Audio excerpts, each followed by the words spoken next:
I am Penelope, author of epic fantasy and paranormal romance, and welcome to My Imaginary Friends, a look behind the scenes of an author mapping the worlds in my head and making them a reality. Hello friends, today is Saturday, December 28th, 2019, and this is episode 47 of My Imaginary Friends. I'm Leslie. So originally this was going to be my 2019 wrap-up, but then the RWA, the Romance Writers of America, sort of imploded around the Christmas holiday. And so I decided to do a double episode because I wanted to share my thoughts about RWA and also do my 2019 wrap-up. So this is going to be one of two episodes so that I don't have to subject you to however long it would be if I combined them. So if you don't know about what happened with RWA over Christmas, then God bless you, because you are probably much happier for it. And if you just want to skip this episode and go on to the 2019 wrap-up, I will totally understand. It is a lot. I don't want to spend the entire episode recapping everything, because things have been moving really quickly, and by the time I finish recording, something could have changed. So I have some links in the show notes that do a good job of going over what happened. I'll do some recapping, but if you want to dig deep and do a deep dive, then check those out. The author Claire Ryan has been doing a great job of keeping her blog post up to date with the newest details. And yeah, what I want to talk about first is racism. I've talked about the RWA before on this podcast, and specifically the Rita Awards, and there have been systemic issues with racism and discrimination, homophobia, etc., in this organization, to the point where, until this year, no Black woman had ever won the highest award that we give out, the Rita Award. This year, 2019, 2 Black women won. So about that time when there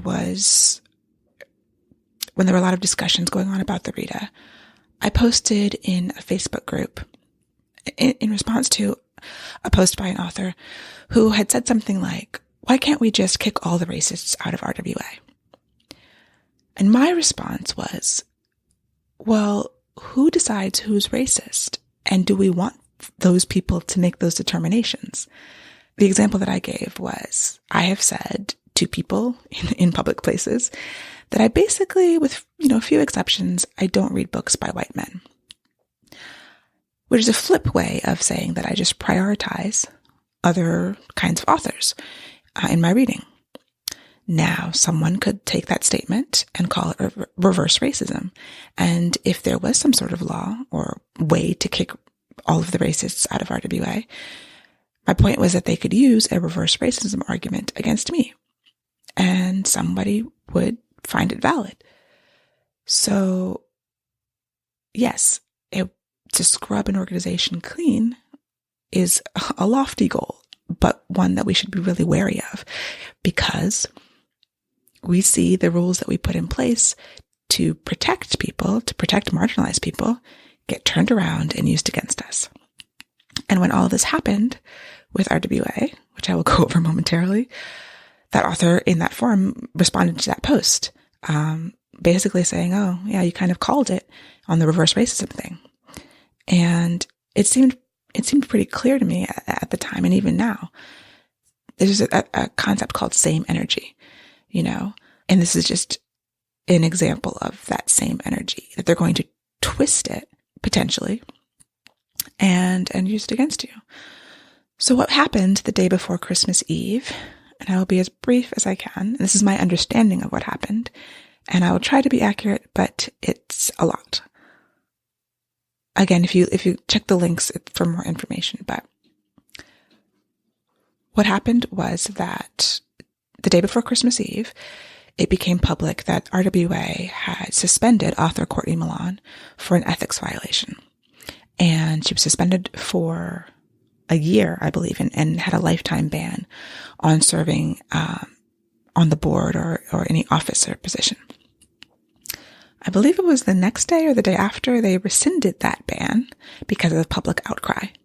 Now, there were two people who filed ethics complaints against her, essentially for dragging a book on Twitter. There's a book that she was commenting on. She called it a fucking racist mess. She posted quotes from the book, and this was the basis of the ethics complaint against her.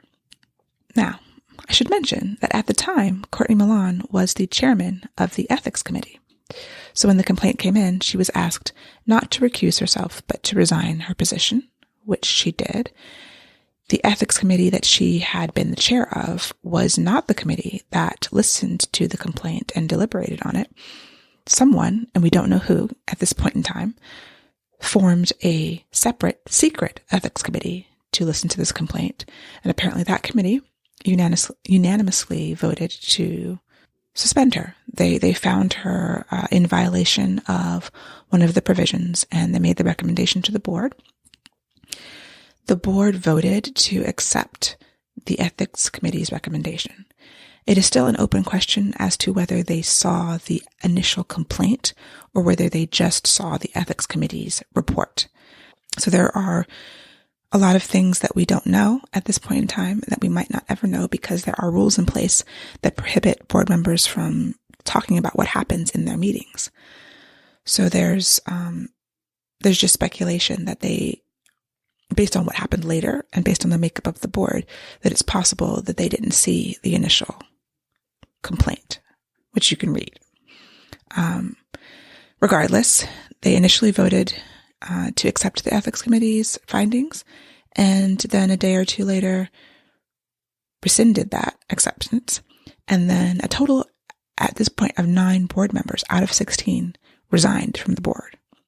So when people found out that Courtney Milan, who was a former board member herself, in addition to being the chair of the ethics committee, had been suspended from the organization after receiving a service award last year, and the reason for her suspension was because she called out a book that she felt was racist on Twitter, the world exploded. And by the world, I mean the romance world. So this is what the ethics committee found her in violation of: the organization's expressed purpose of creating a, quote, safe and respectful environment for its community of writers.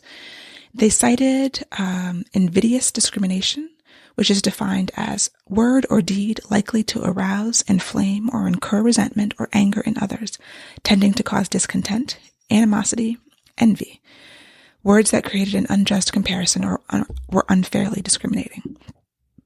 Out of the 4 things that the people who filed the complaint were complaining about, this is the one that they found her in violation of. I have been calling this the be nice to people clause. And so that is the genesis of the implosion of the organization. There were 2 people who filed the ethics violation. One is the author of the book that Courtney was critiquing, let's say, on Twitter. And the other is the owner of a small press who hires that author as an editor. We all know that there's systemic racism in the publishing industry. So let's do a little hypothetical. Let's say that there is an editor, a very well-known editor at a New York publishing house, who, for example, receives a manuscript submitted to them that has a Black hero and heroine. And they're professional people, maybe they're doctors or lawyers, highly educated. And this editor, who is white, feels that these characters aren't authentic, that they shouldn't have those jobs, that they shouldn't speak so well. Can you put them in the hood? Can you make them speak with the Bonics, maybe? No? Oh, I don't think this manuscript is for us. I just don't find it authentic. And so the manuscript is rejected. Let's say that editor, at some point in time, that editor loses their job at this New York publishing house and is then hired by a small press. When the owner of that small press is alerted to the racist behavior that this editor has exhibited in the past, alerted by several people, the owner of the small press responds that no one presented any definitive proof of racism by this editor. I would ask, how do you present definitive proof that your manuscript was rejected because of racism? Should authors have stenographers following them, recording every conversation they have? Should they illegally record telephone conversations before they know what's even going to be said in them? I don't know how this information was conveyed to the authors, and I don't know how you would definitively prove that your manuscript was rejected because of racism. There are all kinds of code words that are used. So let's say the owner of this small press got dragged in various mediums for her statements in support of this author, of this editor. And people looked a little bit more closely at the other editors at this small press, one of whom is an author who wrote a book that was then called a fucking racist mess. Then the owner of the small press and the author of the book file ethics complaints against one of the authors who had been discussing the book on social media. So what is a safe and respectful environment? And how should that be created? I think these are important questions. As of last night, the current president of RWA, who was president after the former president resigned this week, made a statement indicating what I thought from the beginning, which was basically that the ethics committee followed the letter of the law. And in finding against Courtney, because I guess they're saying that she violated the bylaw about word or deed likely to arouse, inflame, or incur resentment or anger in others. The be nice to people clause she violated because she was calling out something that she, as a woman of color, felt was very harmful, was perpetuating harmful stereotypes in this book. And she called it out very vociferously, as is her way. The current president said that they deliberated very diligently and they have to apply the ethics code no matter what. Only problem is, in the fallout of this, there have been numerous people who have talked about trying to submit complaints against members to the ethics committee and being discouraged or flat out denied. These complaints never even made it to the ethics committee. People in the ethics committee have been speaking out about this too. The people who determine what gets sent to the ethics committee are apparently the RWA staff. So yes, systemic problems. Why did this particular complaint against this particular person get to the committee when others did not? And if we're following the rules and the letter of the law, well, obviously we're not. So that was a ridiculous thing to say. As part of the complaint, the author of the book in question, which features, and I haven't read this book, full disclosure, I've only read the clips that were online, but apparently it features Chinese characters.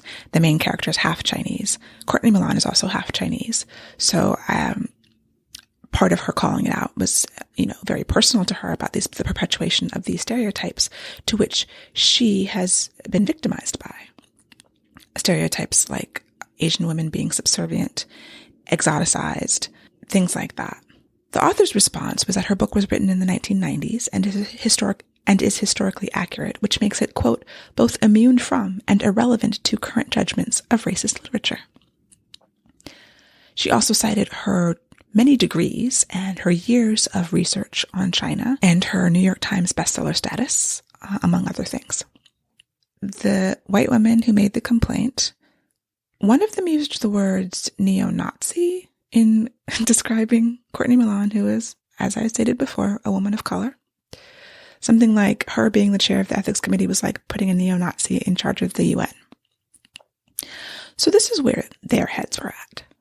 But I think it's useful to at least think about the question of what is racism and who gets to decide. Because when you have an organization that has to be ruled by bylaws and statutes that can then be turned against people, I think it's a worthy discussion to have. Also, because in the aftermath of this, a lot of a lot of stories and personal experiences are coming out. People are posting about things that have happened in local chapters and other experiences with the staff and the board. And some of them are appalling and shocking. We tend to look back when things happen like this, and things we thought maybe were odd at the time get looked at in a new light because there's no faith in the organization. There's no faith in the staff. And so you look back and say, was that just incompetence, or was it racist? Was it homophobia? Was it just a weird decision? It's like, as a Black person, there's always this calculus when something happens. Were you seated in the back next to the kitchen in this restaurant because it was the only seat open, or was it racism? Was it bad service? Were they just an asshole, or is it racism? And you don't know. It's just always this question, and it's kind of like a self-gaslighting where you're just wondering. That's how a lot of this works. So when you have a preponderance of stories like this, then it leads to legitimate questions about what the hell is going on and what was going on in each of these incidents that, point to larger issues with decision making, with the processes, with things not being applied uniformly. At the same time, I'm disheartened in general by the way that the internet and sort of this era that we're in prohibits us from having real conversations with people that we disagree with. Everything becomes a polemic, We silo ourselves in our own echo chambers with people who agree with us, and people who disagree with us get dragged, and there's not time and space for discourse. I don't see how democracy works if you can't talk to people that you don't agree with, and that you can't have meaningful conversations with people with whom you disagree. Then again, how do you have a meaningful conversation with someone who has an inability to see the harm that they are causing? I don't expect institutions to be racist free, because racism is so baked into every institution, because it's baked into our country. I was listening to the 1619 podcast earlier this week or last week, and it's the one by the New York Times for the 1619 Project, which is basically talking about the legacy of slavery and how integral it was to the creation of this country, to the American Revolution, to America's rise as a superpower, to our economic growth built on free labor.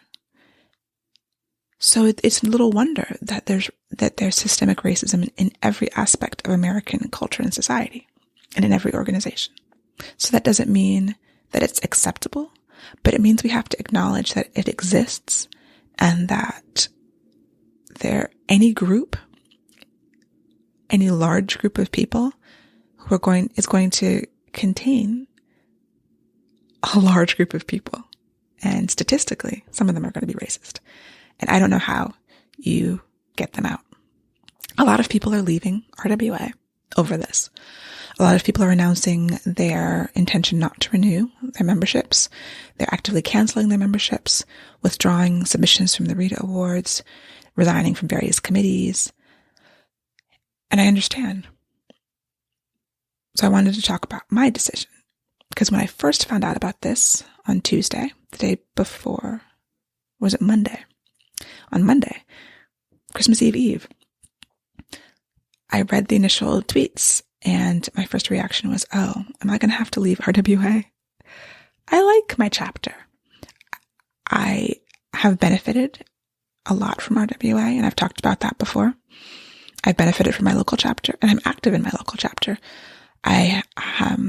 We just had our local elections, and I have 2 positions in my local chapter that I'm committed to. I also just renewed with the national chapter in November. People are saying that they are able to get refunds for certain things. But SIMRA, which is the multicultural chapter of RWA, has moved to begin the process to recall the current president of the board and to have new elections. And you can only vote on that if you are a member in good standing. And so I've seen a lot of people who initially were canceling their membership, trying to uncancel or stick around so that they can vote on this. My position right now is that I'm not resigning as of today, December 28th, 2019. I want to see what happens. People are saying, oh, resign, start something new, because RWA can't be fixed. Maybe it can be fixed and maybe it can't, but starting something new, there's no guarantee that that new thing won't have its own issues. In fact, there is a guarantee that the new thing will have its own issues, because every group has its own issues. RWA has lost a lot of trust. The reputation of the organization is in ashes right now, but it's also a 30-year-old organization that apparently has $3 million in assets, that has reach and history and things that a new organization will absolutely not have for a very long time. So I think it makes most sense to me to see if it can be saved and salvaged and rebuild the trust, as opposed to walking away completely and starting something new. It's incredibly difficult to start an organization like this. And so, yeah, everybody needs to do what they have to do. For some people, it's just too much, and people are very emotional about it, and I understand that. I'm not emotional about it. I don't expect my organizations to be racism free. For me to put myself in a majority white situation is difficult. You know, when I walked into my first RWA meeting, I hadn't self-selected a majority white situation like that in a very long time. So I knew what I was getting myself into. And I felt that the benefits outweighed the discomfort, outweighed the microaggressions that I knew were going to occur, because I've been Black in America my whole life. Which is not to say that it's acceptable. It's to say that it's reality. And this is the country that we live in and the world that we live in. So I don't have any illusions about groups and organizations. So my decision has been to stay and see what happens. As long as I'm a member, I can vote. As long as I'm a member, I can make my voice heard. I'm not a joiner in general. I don't like joining things. I've talked about that before. And I also don't like quitting things. And especially when emotions are high, when there's not a lot of information out there, when we don't really even know everything that's happened. So that's my decision.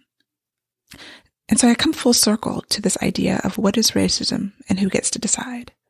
When I was talking to my family about the situation over Christmas, because it was extremely top of mind, because obviously, and I was explaining how Courtney Milan had been suspended for basically calling a book racist online. Several people were like, well, was the book racist? And that's both an important question and a completely irrelevant question. She felt that it was, and it was very personal to her. And even if it hadn't been personal to her, that was her opinion, and she is entitled to it. I'm sure you could find people who felt that it wasn't. Obviously, the author didn't feel like it wasn't. But I'm sure you could find Asian people, half Chinese people, people who had the same background as both Courtney and the characters in the book, who might not have felt that it was racist. We're not a monolith. We don't all think alike. You know, no matter what group you're a part of, you're going to have your own opinions. And so someone speaking from their heart, talking about something that hurt them, if it doesn't hurt someone else, it doesn't, that's not really relevant. On the other hand, I've been seeing a lot of things called racist that are extremely questionable. I saw there was a list where someone wrote that describing Black people with food words is racist. I'm sure there are Black people that agree with that. I'm one of the Black people that does not agree with that. I think there are definitely contexts where, food words shouldn't be used, but I don't think that it's inherently racist. I've seen people say that, I think I've talked about this before, you should never use the word savage in a book. There's certain words you should never use. I don't agree with that. I think that we are seeing books coming out that are extremely sanitized, that have nothing of interest in them in an effort not to offend anyone. You can't create art in a situation like that. If I give you a list of words that you cannot use because you fear they might harm someone, I think that's a terrible precedent and a very slippery slope. I think if you're going to use certain words, you need to understand what you're doing. You need to understand how they've been used and their history and how they might affect people. But just to whole cloth say, never use this word, I personally think that is extremely detrimental to art. I'm brought back to the quote that is on a sticky note on my computer by Haruki Murakami. It says, "Pain is inevitable. Suffering is optional. No one promised you a pain-free life. If you read a word in a book and it offends you and causes you pain, in my opinion, that's just part of existing. We're not going to have a pain-free existence. And we shouldn't expect to have one because it's unrealistic." So what is racist and who gets to decide? Apparently, the people who brought the complaint against Courtney accused her of being racist against them, this quote-unquote reverse racism, because they were white. So in situations like this, where you have a diverse group of people with differing opinions, how do you keep that same energy? How do you evaluate the legitimate from the spurious? Because I will acknowledge that I have selected a Twitter feed that is only really showing one side, and I've chosen not to engage in a place where I know that the other side is. I'm not saying that I'm not a hypocrite, but I don't want that. I don't have time for all of the foolishness, just part of the foolishness, right? But it's very indicative of our country, this particular situation, this question. White people legitimately feel like they are under attack. And legitimate in the fact that they actually feel that, not that I believe that feeling is legitimate. And people of color and other marginalized people are actually, in many cases, under threat of harm, physical harm, financial harm, not just emotional, mental. The list goes on of the ways that racism and discrimination have real life effects on our real lives. The complaint claims that the author of the book lost a publishing contract because of the accusations of racism against her. So they're claiming that they are also feeling some level of effect from fallout of their own behavior and of things that they did. And that's where I think we can look. Is it something that a system has done to you and to people like you? Or is it something that you have done that other people are commenting on, that other people are bringing to light and asking for a reckoning from you on? Is it a system in place that ensures your subjugation? That is part of what racism actually is. Racism requires power. Racism requires a system in place to implement policies that are discriminatory. If you don't have power, you can't be racist.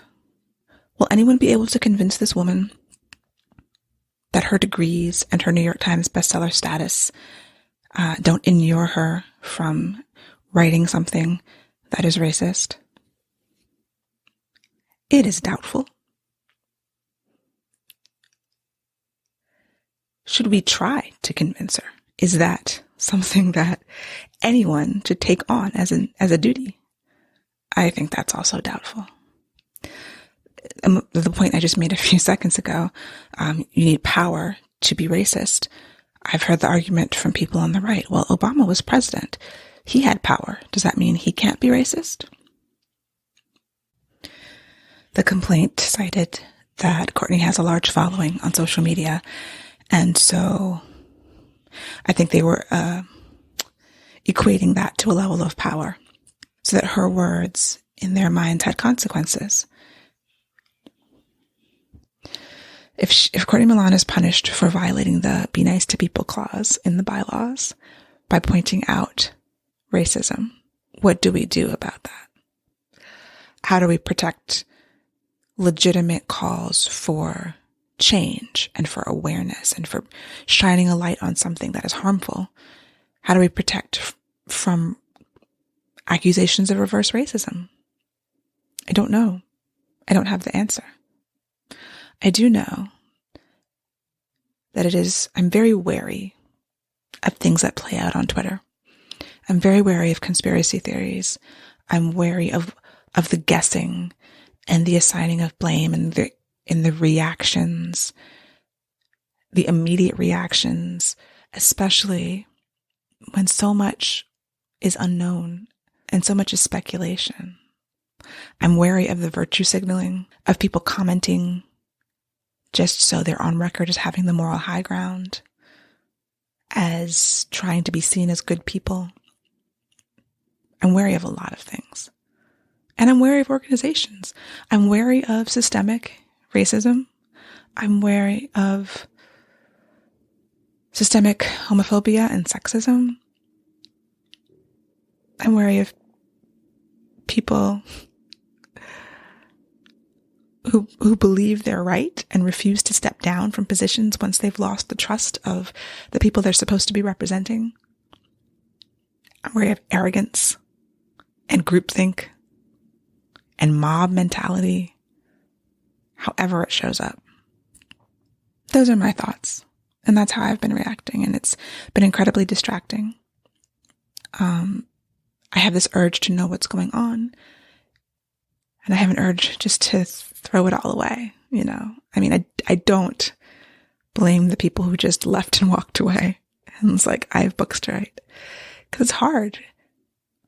It's hard to focus on other things. And the fact this happened over Christmas, I feel for the board members who resigned. I feel for Courtney. Courtney Milan is one of my favorite authors. The first time I met her in person, I fangirled all over her. I got the chance to hang out with her. And I know that the things that she does and that she says are done at great personal cost to herself, and because she really believes that she has to.